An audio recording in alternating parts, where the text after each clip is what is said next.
মহাভারতের শ্রেষ্ঠ যোদ্ধা কে? অর্জুন না কর্ণ? মহাবিতর্কের পক্ষে বিপক্ষে উঠে আসে যেসব যুক্তি, মহাভারতের শ্রেষ্ঠ যোদ্ধা কে তা নিয়ে বিতর্কের শেষ নেই। মহাভারতে অনেক যোদ্ধাই ছিলেন, তবু তার মধ্যে শ্রেষ্ঠত্বের লড়াইয়ে বারবার যে দুই চরিত্র উঠে এসেছে তা হল অর্জুন আর কর্ণ। কেউ বলেন অর্জুন সেরা, কারো মতে কর্ণ, আবার কেউ কেউ ভীষ্মকেও এগিয়ে রাখেন এই লড়াইয়ে। তো বন্ধুরা, আমরা এই ভিডিওটিতে আলোচনা করব অর্জুন ও কর্ণের মধ্যে সেরা যোদ্ধাকে। মহাভারতে অনেকে কর্ণকে শ্রেষ্ঠ বলেন, আবার অনেকেই অর্জুনকে বলেন, কারণ অর্জুনের সাথে কৃষ্ণ নির্ভরতা। কর্ণকে যারা এগিয়ে রাখেন তাদের মতে অর্জুন ছিলেন কৃষ্ণের উপর নির্ভরশীল, আর দুর্যোধন নির্ভর করতেন কর্ণের উপর। কর্ণ দ্রোণাচার্যের কাছে শিক্ষা পাননি, তাই তাকে ছল করে পরশুরামের কাছে শিক্ষা নিতে হয়েছিল। সেখানে শিক্ষা নিতে গিয়ে তাকে অভিশাপও কুড়াতে হয়েছিল। তা মাথায় করেও বীরবিক্রমে তিনি যুদ্ধ করেছিলেন। ইন্দ্রদেব কর্ণের বর্ম ও কুণ্ডল প্রতারণা করে দখল করেছিলেন। তারপরও তিনি যুদ্ধে বীরত্বের পরিচয় রেখে যান। পরশুরামের দেওয়া শিবের বিজয় ধনুক ছিল কর্ণের কাছে। সেই ধনুক তাঁর হাতে থাকলে তাকে হত্যা করা যেত না বলেও অনেকে যুক্তি দেখান।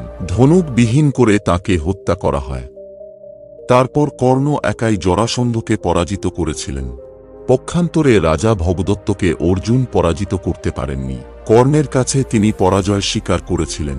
কর্ণ প্রতিজ্ঞা করেছিলেন তিনি অর্জুন ছাড়া কোনো পাণ্ডবকে হত্যা করবেন না। বাকি 4 পাণ্ডব কর্ণের মুখোমুখি হওয়া সত্ত্বেও তিনি তাদের হত্যা করেননি, তাদের প্রাণদান করেছিলেন। অশ্বসেন নামক সর্প অর্জুনকে ধ্বংস করে প্রতিশোধ নিতে চাইলেও কর্ণ তাকে হত্যা করতে বারণ করেন।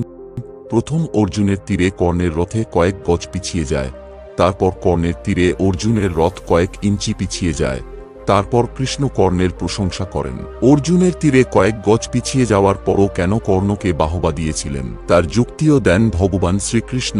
কর্ণকেই তিনি বেশি কৃতিত্ব দেন। অর্জুনের রথে স্বয়ং শ্রীকৃষ্ণ বসে আছেন আর হনুমান রয়েছেন, তারপরও কর্ণ রথটিকে পিছিয়ে দিয়েছেন।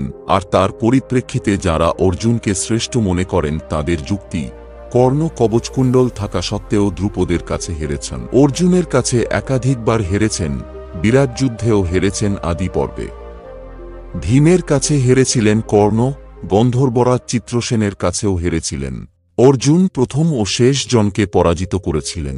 আর অর্জুনকে যারা শ্রেষ্ঠ যোদ্ধা মনে করেন তাদের মতে কর্ণ কবচকুণ্ডল দান করেননি, তিনি তা বিক্রয় করেছিলেন। তিনি কবচকুণ্ডল দিয়ে বিনিময়ে একাগ্নি বাণ নিয়েছিলেন, যা তিনি অর্জুনের বধের জন্য রেখে দিয়েছিলেন।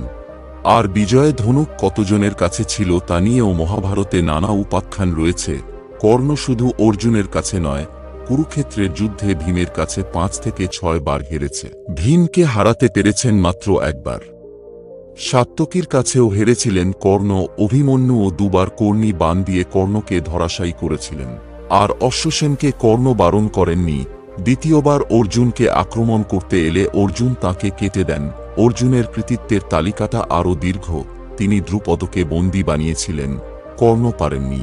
মানুষের অগম্য স্থানে গিয়েও জয়লাভ করে এসেছেন।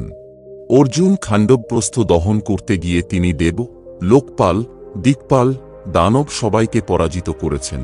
মহাদেবকে যুদ্ধে সন্তুষ্ট করেছেন। নিবাতকবদের পরাজিত করেন। দেবতারাও তাদের পরাজিত করতে পারেননি। তারপর কালকয়দের বধ করেছিলেন। বিরাট যুদ্ধে তিনি একা ভীষ্ম, দ্রোণাচার্য, কৃপাচার্য, কর্ণ, অশ্বত্থামা, দুর্যোধন, দুঃশাসনকে পরাজিত করেছিলেন। আর কুরুক্ষেত্রের যুদ্ধে মহারথীদের মধ্যে তিনি একা, আর বিপক্ষে ভীষ্ম, দ্রোণ, কর্ণের মতো মহাযোদ্ধা, সেটাও কি কম কৃতিত্বের? তাই কর্ণের থেকে অর্জুনই শ্রেষ্ঠ যোদ্ধা হিসেবে স্বীকৃত। বন্ধুরা, ভিডিওটি ভালো লেগে থাকলে লাইক করো। আরও এরকম সুন্দর সুন্দর ভিডিও দেখার জন্য চ্যানেলটিকে সাবস্ক্রাইব করে রাখো।